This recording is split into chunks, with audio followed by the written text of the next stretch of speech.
listening to Not Crazy, a Psych Central podcast, hosted by my ex-husband who has bipolar disorder. Together, we created the mental health podcast for people who hate mental health podcasts. Welcome, everyone, to the Not Crazy podcast. I'm your host, Gabe Howard, and with me, as always, is Lisa Kiner. Hey, everyone. Today's quote is by Bell Hooks. Movies do not just mirror the culture of any given time, they also create it. I've always really liked that quote, but I wonder, did she say anything about Netflix streaming? I think it's assumed. Is it assumed? I mean, do you remember when we were younger that there was a really big demarcation between movies and television? And you're right, it has all sort of blurred together. But I suppose for Ms. Hook's purposes, what she means is the things that we consume in popular media, like in movies, either reflect culture or create culture. Or do both. Ooh. One of the coolest things about hosting multiple podcasts on the Psych Central network is I get to work with a lot of really cool people. And the other day when I was working with Ratched Star, who is the host of Inside Schizophrenia, a very, very cool podcast I recommend that you check out, she said to me, "Hey, Gabe, have you seen the new Netflix miniseries, Ratched?" And I said, "No, what's that?" And she said, "It's the show on Netflix that is a prequel to One Flew Over the Cuckoo's Nest." And I was like, "Oh my God, you mean Nurse Ratched? Like the most evil, iconic nurse ever from pop culture?" And she's like, "Yeah, it's that. I liked it. You should check it out." And I thought, all right, well, that's weird because we tend to look at her and that movie as very, very evil and villainous. But from a mental health advocacy standpoint, we just tend to look at it as like an example of what not to do. But, I filed it in the back of my mind and we went on and we worked. A couple of days later, my dear co-host Lisa, who we all know and love because we're currently on her show, said, "Hey, Gabe, have you seen the Netflix miniseries and prequel, Ratched?" And I said, Rachel was telling me about that. And Lisa was like, "I hate it. It's awful. It's put mental health advocacy back like thousands of years. It's evil. I can't believe that they did this." And I was like, okay, those are two very extreme views. So I thought, what can I do with this information? What can I do with two people with differing opinions? I can put them on a podcast. Rachel, welcome to the show. Hey, what's up, Gabe and Lisa? Hey, good to have you here. Well, I'm very, very excited about this because I have not seen the miniseries. Like, full disclosure, I have not seen it. I am the moderator and no doubt opinionated observer. Not sure what you're waiting on. I mean, it came out like a little bit ago. Yeah. Plus, you knew this show was coming, so it's not like you couldn't have been prepared. Rachel, you live with schizophrenia. Like, we should establish a couple of bona fides right now for potential reasons that maybe you saw it through different lenses. You, Rachel, as you live with schizophrenia. I do. It lives in the back. It's like a roommate that you can't kick out no matter how hard you try. Yeah. The eviction courts, they won't hear the motion. Yeah, nah. She's cool. It's all right. It's fine. You've gotten used to her. Yeah. She's hardly ever home. So as I said, Rachel is over on the living with schizophrenia side. And then Lisa, her advocacy is taken just like, I mean, it's like a blob, right? It's not a straight line at all. Lisa's done caregiver advocacy. She's done family member advocacy. She saved my life. She lives with depression. She's done certified peer support in the state of Ohio. So Lisa's coming at it from, well, frankly, like 800 different directions, which is very different from the specific advocacy and lived experience of Rachel. And the fact that they're so different is why I thought that this would be an interesting conversation. Just FYI, there's spoilers. You've been warned. We don't want you to stop listening to go watch it necessarily, but maybe. Rachel, I want to ask you the first question since you brought this topic up. You really are on you thought it was a reasonable portrayal of mental illness in what year was this show set in? I think it's set in the 40s. I don't think it's a reasonable portrayal of mental illness. I think it is of the treatments of that time. I think this is the most realistic I've ever seen portrayed as far as lobotomies. They actually do hydrotherapy in it, which I know I've never really seen. I haven't in any movies or stuff, and how intense certain things are. And they show actually two different types of lobotomies in great detail. Kind of like you've never seen them before. I mean, I've read about them, I've seen diagrams, but the show, which I'll go ahead and say can get kind of gory at parts, it's a pretty realistic thing what they show drilling into the brain by hand, the ice pick, like it's all pretty, and he's talking his way through it. Like it's very impressive, I think, especially if I was like a psych student. Yeah, seeing like, oh, wow, that's okay. That's exactly what happened there. I have a follow-up question to that, but Lisa, I want your impression. Did you think that it was a realistic portrayal of medical treatments in the 1940s? Sadly, probably yes. It probably is in fact a realistic portrayal, but it was set up like it's not supposed to be. I half thought it was a hallucination for the first couple of episodes. So it was set up as if the characters didn't think it was realistic. The characters are play acting. So I found it confusing. Okay, so confusion aside, I remember when the movie Saving Private Ryan came out in the 90s, and people said that this was the most realistic portrayal cinematically of war. You know, they had people getting shot, people talking to their friends and their friends getting their heads blown off while they were talking and them just carrying on. And they felt like this did an excellent job of showing the horror show of what it was like to storm the beach at Normandy. Now, and I've never been in war, so I can't compare. Just, I'm assuming, Rachel, you've never had a lobotomy, so you can't compare. But I think, Rachel, and please correct me if I'm wrong, your point was, look, if you got a lobotomy in the 40s and you were standing in the corner of the room, this is what it looked like. Yes, and Ratched is made by the same people who do American Horror Story. So you have to understand, like, yes, you still have some kind of cinematic horror to it. What I liked about Ratched is that there's no ghost stuff. The scary characters in it are not the people with mental illness. It's the people, like, what's happening. And there is no set bad character. You end up kind of seeing the human side of each. One thing I liked is with the lobotomies, the people they did it on, they weren't just zombies afterwards. One of them, like, was a kid, which I didn't realize. I thought there's no way they would have done a lobotomy on a kid. And then when I researched, I was like, oh, wow, no, lobotomies were mostly done on women and quite a few children. So that was a pretty normal thing. But yeah, you would be talking afterwards. You could still hold a conversation. Some people. Some of them did go like brain dead though. But I'd never seen that. Usually we see, you know, the one flew over the cuckoo situation where he's like dead at the end. Right. He just like laid there. You don't ever really see someone be okay from it and continue on with life. Lisa, did you get the same impression? Now that you've said some of this, Rachel, I guess I am thinking about it a little bit differently. I had trouble looking at it as a realistic portrayal of treatments because I felt like it was such an unrealistic portrayal of the staff and the characters. And like you said, the bad people, the villains, are not the patients. Always a nice twist in a movie, by the way. But yeah, if you look at it isolated as this part of it has this special realism or even horror, yeah, okay, never mind. I take back my previous objection and agree with what Rachel is saying now. Just like that. Well, Rachel, I've been trying to do this for 25 years. Have like one succinct argument that Lisa was like, all right, Gabe, I have suddenly been enlightened to your way of thinking. Arguing is over. Let's have a nice day. What did you do? Rachel is the Lisa whisperer. The one part I did really like was, like you said, where they showed these people as being functional afterwards. Yeah. And some of them were not, but a couple of them were. Also, there's this wide variety of people that they're doing lobotomies on, ranging from the people who were clearly very, very ill to people who you're like, you know. Yeah. One was a lesbian. Well, yeah, one was a lesbian. But that's representative of the time was they considered that a mental disorder. Yeah. And then, of course, one was pushed entirely by family who didn't like the way that he was.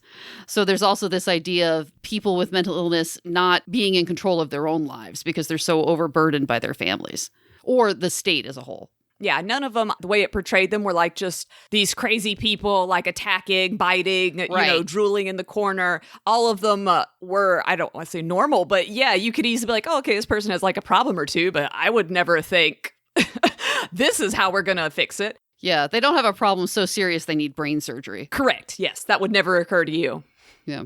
It sounds like what you're both agreeing on is you like that the villains were not the mental patients. Like that's what we normally get in these things, right? It's just the patients are the villains. But then who was the villain?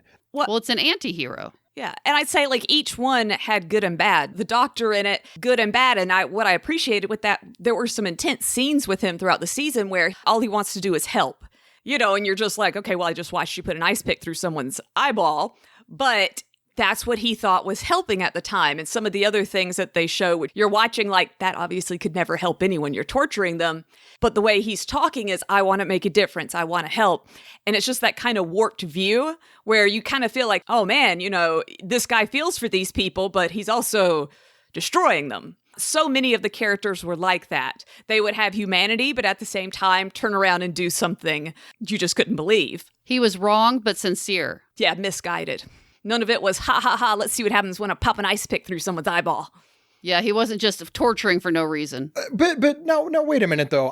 I recognize that I haven't seen it. I apologize, but didn't he sew a dead person's arms onto a living patient after he cut off the living patient's arms? See, now, Gabe, you haven't watched it, so it's hard for you to make that argument. So the scene you're referring to is pretty much he gets poisoned, but it is showing something that they really used to do, where they would give patients LSD before therapy sessions. And this is something that I don't think has ever really been shown in any movies or TV shows, with the exception of documentaries, where they used to give LSD to different people with mental disorders, thinking that would make them, I don't know, be able to talk better in therapy. But he cut off the arms. Yes. Well, but that's coming back around, right? That's something people are doing again. Nobody has answered the arms. I don't want to ruin the show for them. That's a huge spoiler. All right. I mean, I found that very disturbing as a scene. It is. This is not an easy show to watch. I would say it has lots of trigger warnings. It's actually been petitioned by Netflix to have some sort of beginning part, because the first scene of the season is incredibly disturbing and gory. Yeah, it's very graphic and it was very disturbing. But that was also, I thought, a good part because it's showing that there's these horror elements to things that really did happen. Yes. That was one of my favorite things, is just pretty much the realistic horror of it. Right. Just watching it's intense, and you're like, but then you realize, oh, wow, these were actually procedures done on people, and there is no ghost running around. There is no person trying to attack you from the corners. Did anybody in this show actually have a real mental illness? You talked about the woman who was a lesbian, etc. Well, but the whole point is that mental illness is culturally constructed. So here are these people that have, for example, lesbianism, which we do not consider to be a mental illness, but was very much treated as one in 1947. That's part of the appeal of the show, this idea that mental illness is arbitrary, and some of these people are just victims of the larger perception of society. Because if you go ahead and you look up the show, it's going to say serial killer. Because yes, the very first scene is a serial killer. What I appreciated about the show, and this isn't spoiling anything, is that at one point someone pretends to be a schizophrenic to pretty much say this is why they killed all these people. And the doctor calls them out. And there's a really great monologue where the doctor calls and just says, okay, you're exhibiting all these different signs, but too perfectly. You're playing, and I can tell you're playing. You're pretending to say you're this is why you did all these horrible things. And I really like that in the show. They never actually have any schizophrenia represented throughout, or at least I did notice that they did. But I really love his monologue because I think it's important, because so many people think, oh gosh, serial killer, they must have been schizophrenic. And it also points out that a doctor can catch it, right? There's this sort of misconception in society that all you have to do is pretend, and the doctor will just be handcuffed and have to give you the diagnosis. Yes. First, we think, oh, he's just evil. He's just a serial killer. He's just a bad person. But of course, later on, we have more backstory. We have more explanation.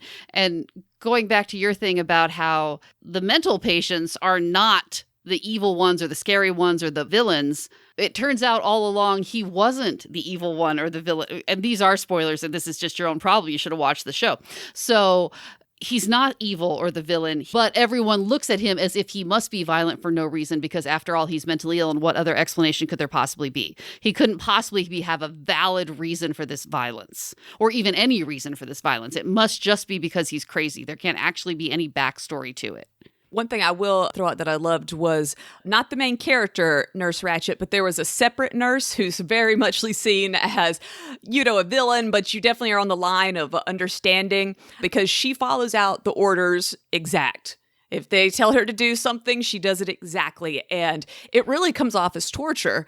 And later on, she makes a comment where someone is refusing to do the treatments. And she's like, well, that's the difference between being a real nurse. You can't have compassion if you want to help a person. Sometimes helping them hurts them to get there. And I just thought that was really important. When you think about hospital situations and things that have to happen, things you have to do.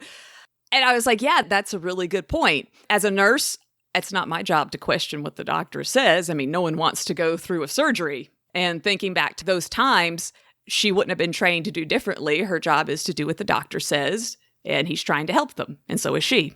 But it really sounds like you're trying to make Nurse Ratched out to be not evil. She's evil. No. And I don't think she was evil in the original movie either. Society agrees that the bitch is evil. No, she's not. She wasn't evil in the original movie? She was evil as hell. No, I watched the movie right before the show. Not on purpose. I didn't realize the show was coming out. I didn't realize that's why Netflix was pushing One Flew Over the Cuckoo's Nest. She just accidentally watched One Flew Over the Cuckoo's Nest. You know how you do that. You're minding your own business. An iconic horror movie comes on. Had you seen it before? Yes, but like so long ago. Because I would think that would be very, very triggering, frankly. I mean, why? No, because we all know what One Flew Over the Cuckoo's Nest is about. Right. You know, why do that to yourself? But it's the opposite, because I watch him, and especially if you watch it in today's terms, you really dislike I forget that actor's name, but you really dislike his character. At one point, I mean, he raped 15-year-old girls. Jack Nicholson. That's like a major plot point. One of the reasons the nurse is like so protective, and there was other things that he did. Good point. You know, that gets left out, doesn't it? And it gets glossed over. We see him as a victim. Right. And they're saying this woman doing all these mean things. And you're also watching like, well, no, she has a very specific schedule set out for these people. And he's trying to actively disrupt these people's treatment. Like, it's always about him. Or he's trying to allow them to live their life in this culturally constructed thing where they're not... I mean, these men aren't even allowed to talk about women without getting... No. I'm going to say he wants them to live his life. It's what he thinks. He wants to watch the baseball game. So everyone has to watch it because that's what men do. We watch baseball games. We hang out together. We go drinking. Yeah. And you have these people who, are there for a lot of serious reasons who probably shouldn't leave the mental ward for a day to go sailing around the ocean getting wasted. Huh. But in One Flew Over the Cuckoo's Nest, she's not really a person. You know, she's the representation of institutional apathy or institutional violence. Yes. She's not really meant to be a human. She's just an archetype. And I feel it's also kind of like following orders.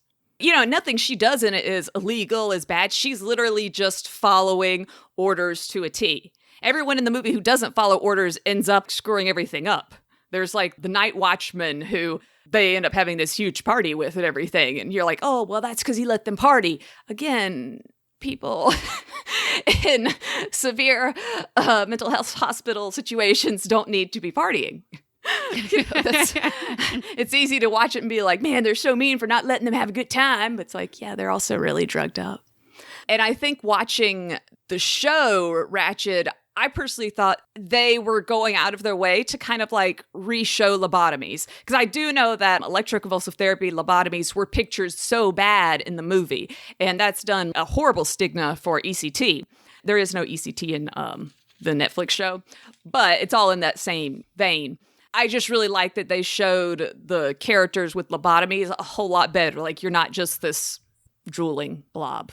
It wasn't just like a torture, like, we're going to give this person a lobotomy because, I can't deal with this attitude. Which is the way that psychiatric treatments are often portrayed in movies. Right. It is done specifically as a means of torture. There is no thought that this might Correct. be beneficial or a treatment. Yes. And you have a good point about...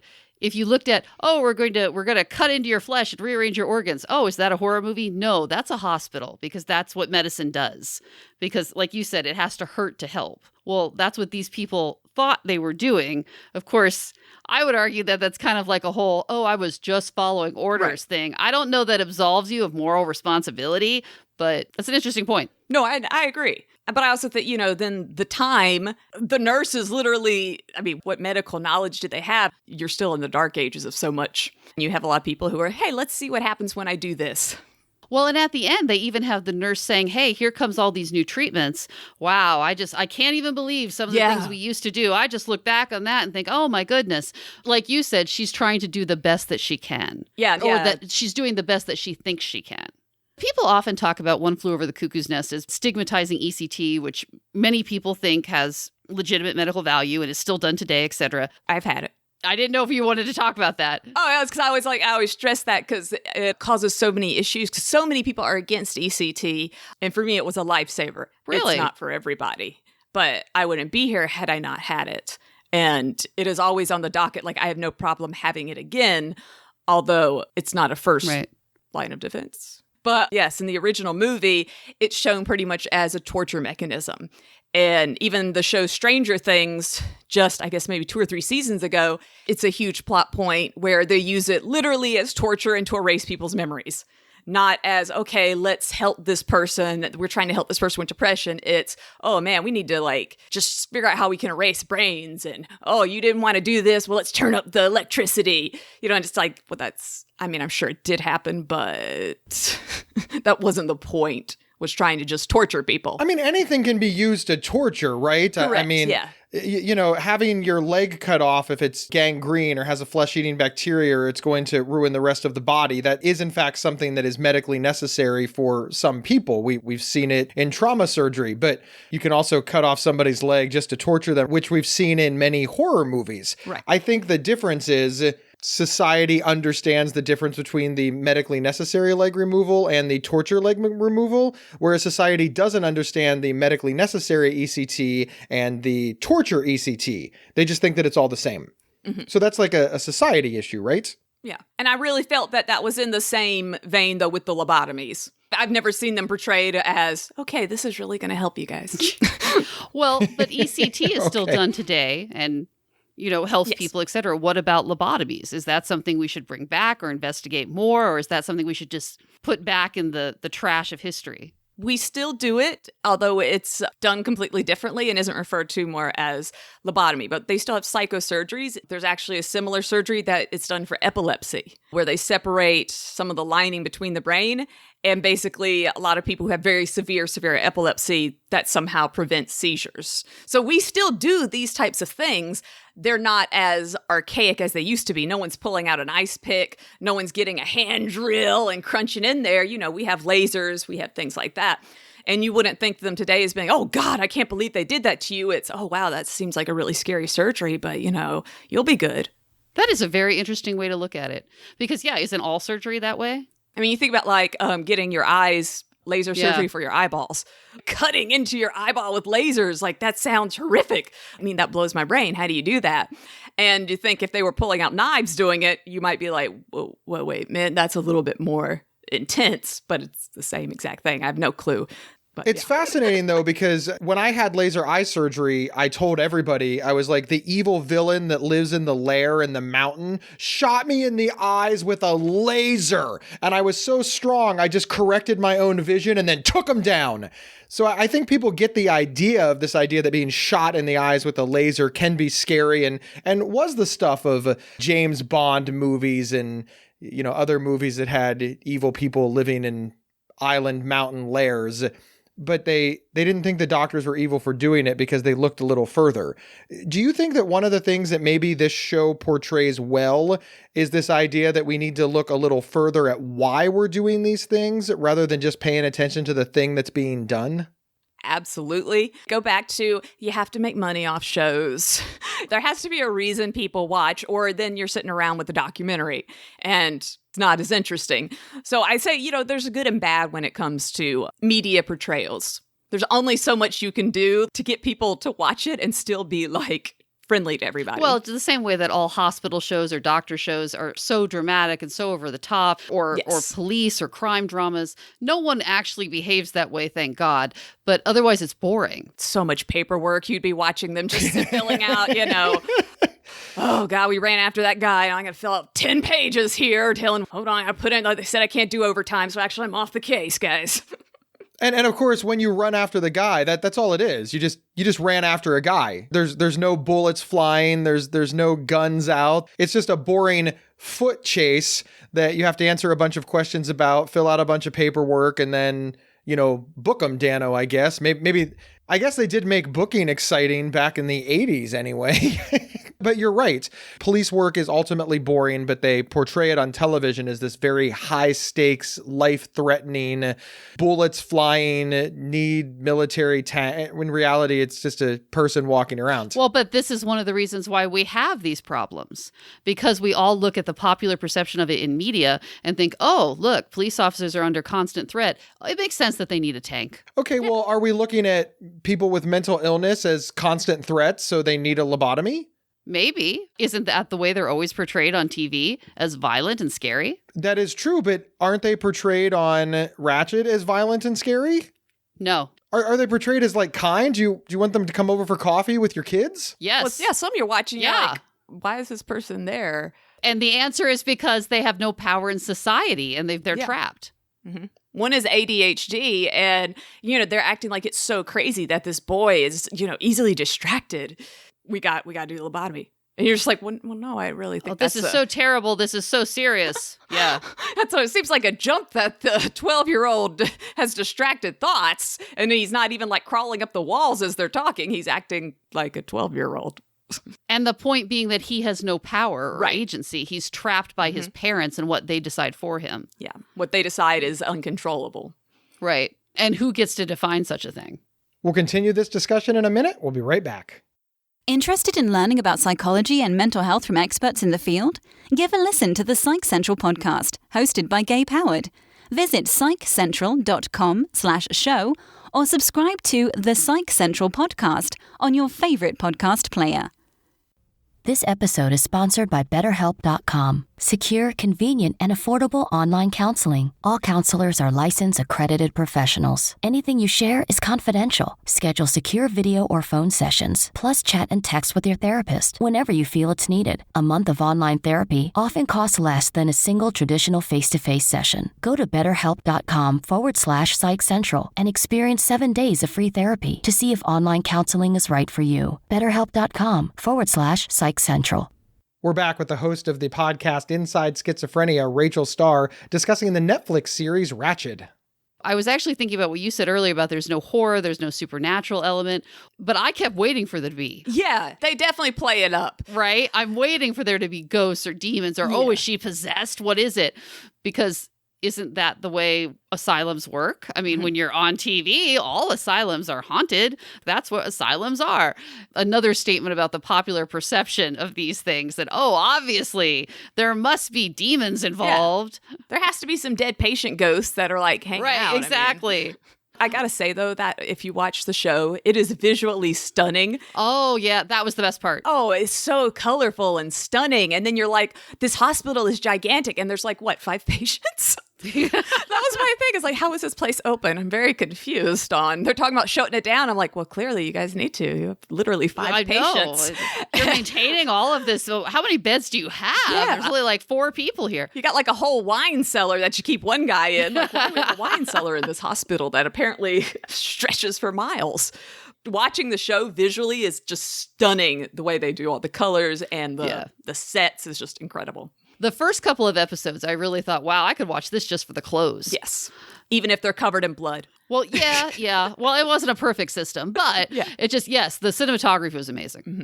And again, like I said, because I'm expecting some supernatural element to it, I thought, that's why the colors are so saturated. Yes. And almost like a dreamlike state, like you were saying earlier. Yes. You weren't sure yet. I was watching this with my husband, and I kept saying to him, I'm telling you, this is going to be a dream. This is a hallucination. This isn't real. And again, spoiler alert, that is not how it went. And that is a change because, of course, obviously, if you're having a show about psychiatric patients, it must be because it's not real. As I said, this is made by the same people who do American Horror Story. They also did Scream Queens. They did Nip Tuck. So many different shows that have some very gory parts to them. But especially American Horror Story, and that's definitely a huge trigger type show. Each season is set differently. And it's funny because the second season takes place in a sane asylum, and that's my favorite. And everyone's always shocked because they would think, well, Rachel, seems like that would be the one you definitely don't like and you would have a problem with. But I really think it's a great representation, minus all the supernatural, because they have a ton of demons and aliens and ghosts and everything you can imagine. But I think it's a great representation because insane asylums used to be run pretty much by churches. That was who it was. You're going to be looked over by priests and nuns. So how are they going to treat you? How are they going to? I mean, I think that's an excellent point. How? Yeah. God. So you're going to have a lot more demon possessions. You're going to have a lot more starving people, things, because they didn't have medications. Like, how are they supposed to treat you? And they were very much overrun with people just dropping off every ailment you can imagine, and the family just abandoning them. My wife back talks, here, fix her. My wife won't clean. And these are true stories, right? I mean, just husbands who would get tired of their wives would drop them off. This is excellent because I never thought about the idea that in early mental illness advocacy or intervention, it was largely driven by the church.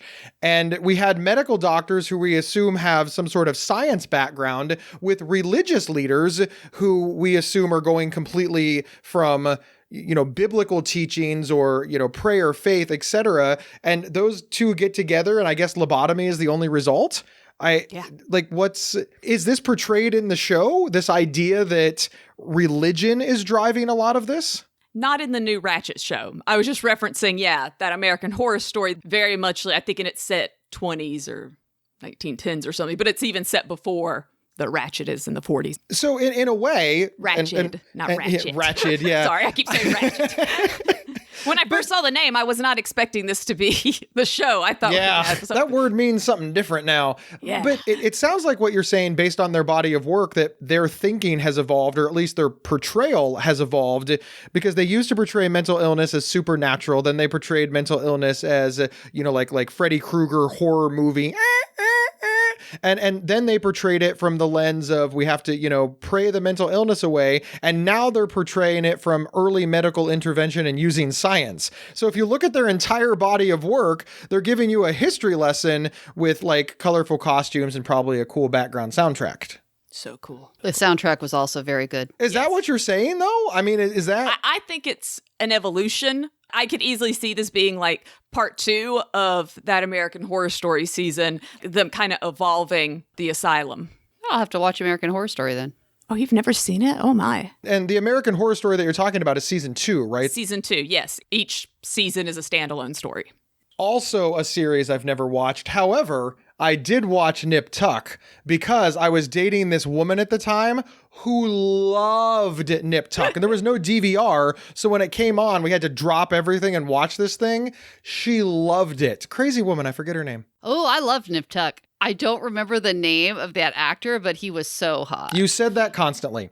It was not annoying at all. The blonde one or the brown-haired one? Dark-haired one. Christian Troy. He was the hot one. Yeah. You would say he's That's hot. That's who my mom liked. Yeah, and right? I would say, why are you saying that? And you're like, oh, it's okay. He's a doctor. And I would say, he's fake. And you're like, look at that. Look, his shirt is off again. He interviewed the babysitter with no shirt on. Who does this? Well, he would later have an affair with that. Yeah, he would later have an affair with it. Yeah. I have tried to emulate this behavior. Didn't work. I mean, if you got it, flaunt it. Why am I wearing like 6 layers if I got these sweet pecs? Exactly. You know how hard he works on those? Yeah.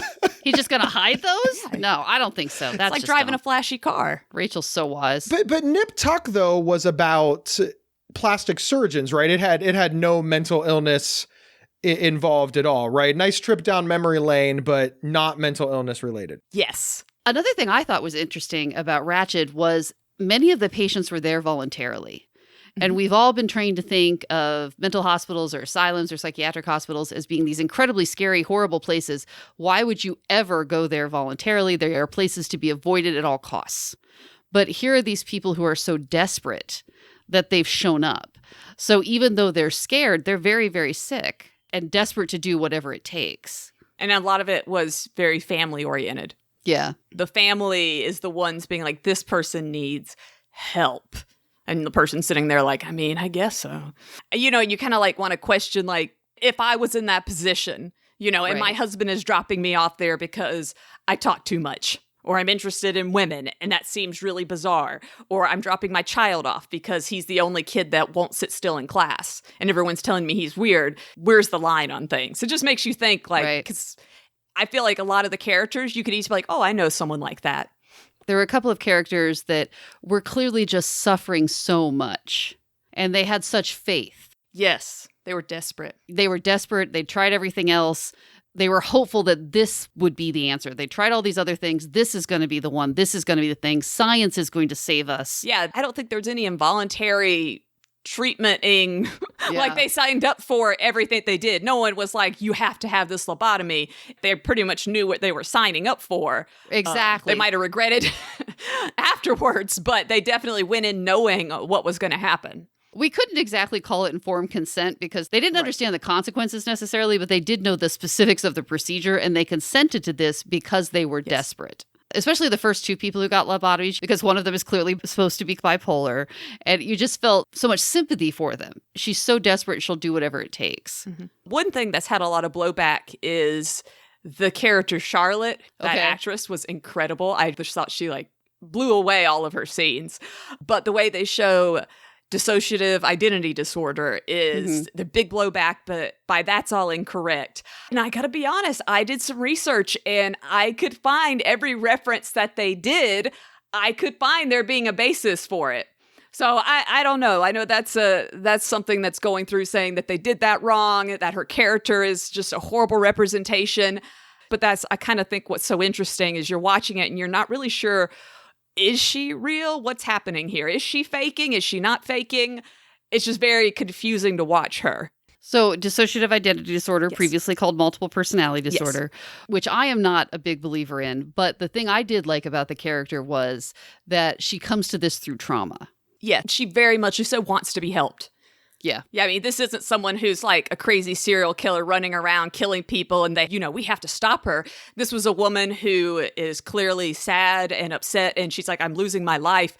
Please help me. Please do whatever you have to help me. And regardless of what the disorder is, she's a powerful character that she wants her life back. She's not trying to hurt anybody. She just wants to be normal again. So what is the takeaway? I mean, obviously it's entertainment. I think we can all understand that the goal of this was entertainment. But is there a silver lining that people watching this will understand the plight of people living with mental illness better? Rachel, what are your thoughts on that? Right after I watched it, because I had never seen portrayals of lobotomies that way, I immediately started Googling lobotomies because I thought the whole scene with them doing it on kids, I'm like, there's no way that was a thing. There's no way they did it on someone because they thought they were a lesbian. There's no way they did it because this person was depressed. And it blew my mind what I read and pretty much how common it was that they got up to the point in history where they were doing lobotomies just quickly in the office. It was great. You didn't have to go to a hospital. The doctor, psychiatrist could do it right there and you're out. They were trying to make that a thing, like a little McDonald's kind of situation. Just go in, get out, you're good. Nobody has to do anything except, just pop the ice pick through your eye. Anyone could do it. And this was things I didn't realize about history. The other was the hydrotherapy. I, maybe seen a picture or two in a book before, but I'd never actually seen it portrayed. And that was just kind of crazy. And I was like, I have to Google this because there's no way they would scald people. Oh, no, they did. Oh, okay. Yeah, no, that was apparently a normal thing. All right. And for all types of ailments, not just mental illness. So for me, I learned so much that was different than I'm used to seeing it portrayed. More realistic as far as not the serial killing, but you know what I mean. Not the horror type part that sold the show. Lisa, what are your thoughts?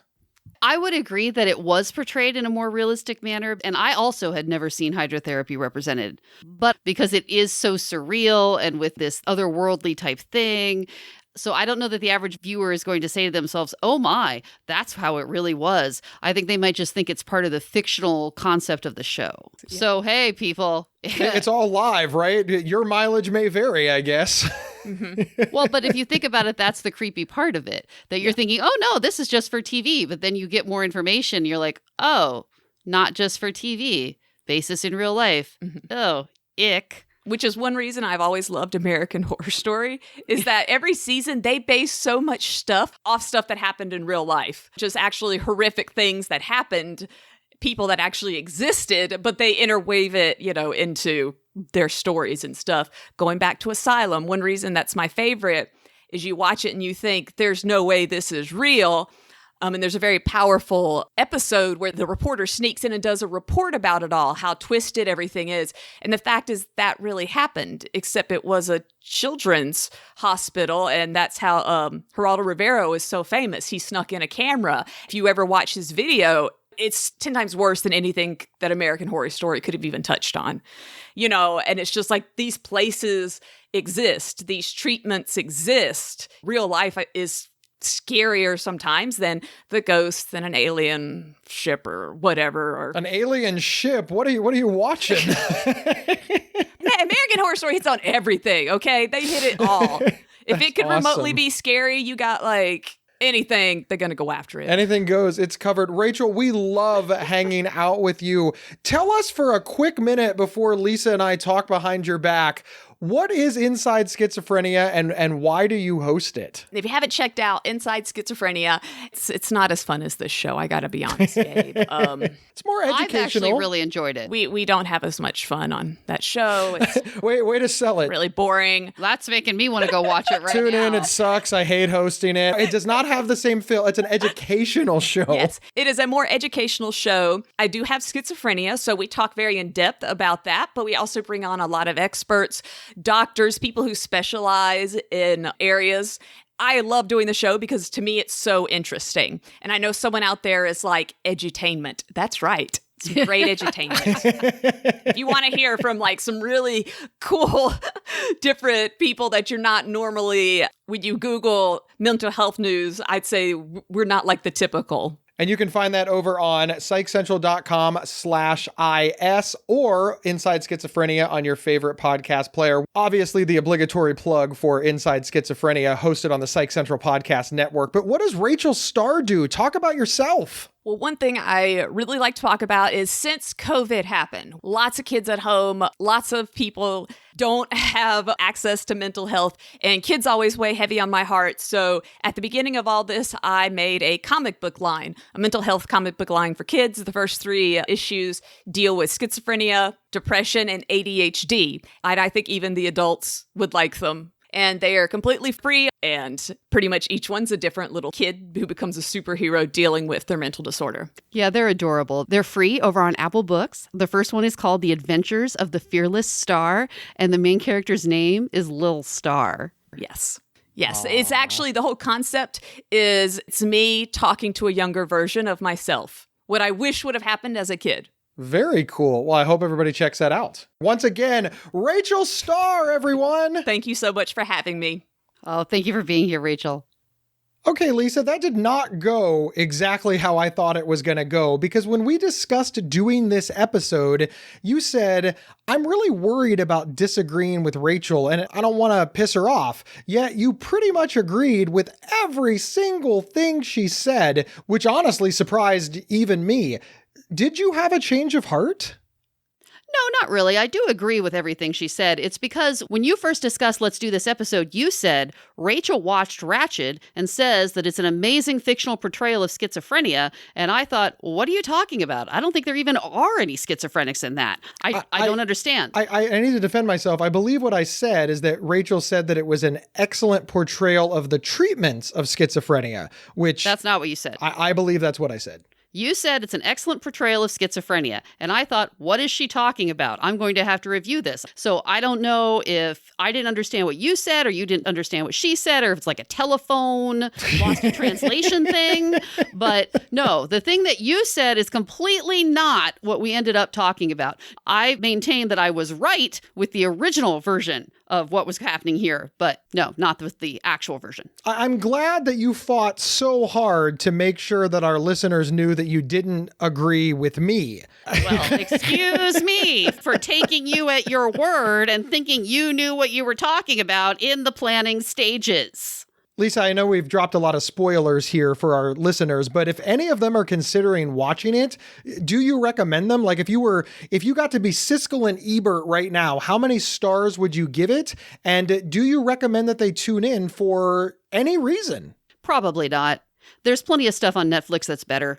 It was vaguely entertaining. I liked the clothes. As we've already discussed, I like the clothes. I like the soundtracks. I like the set. I like that actress, although I don't think this was one of her better works. But overall, yeah, I just didn't really like it that much. And it had so many twists. You were like, what? What? And in terms of, I want to watch this so I can have a better understanding of mental illness. Only if you went in already knowing a whole lot about mental illness. All right. Well, I am so glad that I saved 10 hours by just listening to you and Rachel discuss it. And now I can claim knowledge of something that I did not do. And all of you can as well. That is the not crazy promise. Again, it had some good parts. It wasn't completely worthless. There's certainly a lot of worse things on Netflix that you could watch, but there's a lot of way better stuff too.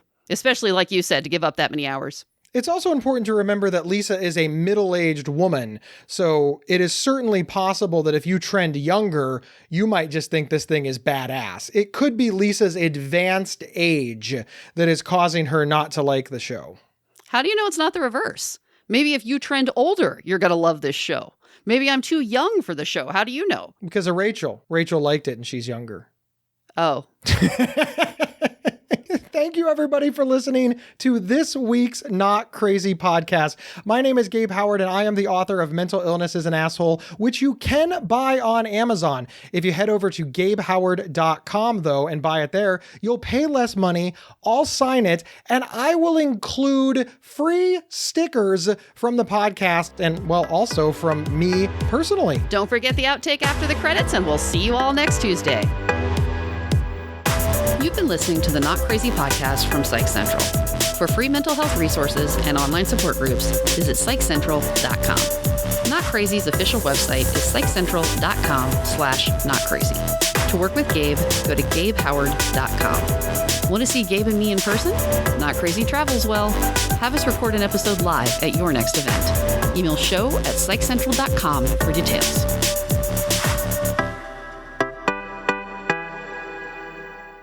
Ratched. And I said, no, what's that? And she goes, well, it's after Nurse Ratched from One Flew Over the Cuckoo's Nest. One of the most... What are you doing? It's before. It's not after. It's before. It's a prequel. It's not an after. It came out after. Well, yeah, because One Flew Over the Cuckoo's Nest came out in 1974. Okay, you need to stop correct. They're both correct. The movie came out after. It's a prequel. It's a prequel. It's a prequel too, but it came out after. Well, that's why you say the word prequel. You're all killing me. Right. Thank you. That covers all the stuff you just tried to make complicated. Exactly, because it says after but before. Thank you, Rachel. Yeah, prequel. Here we go.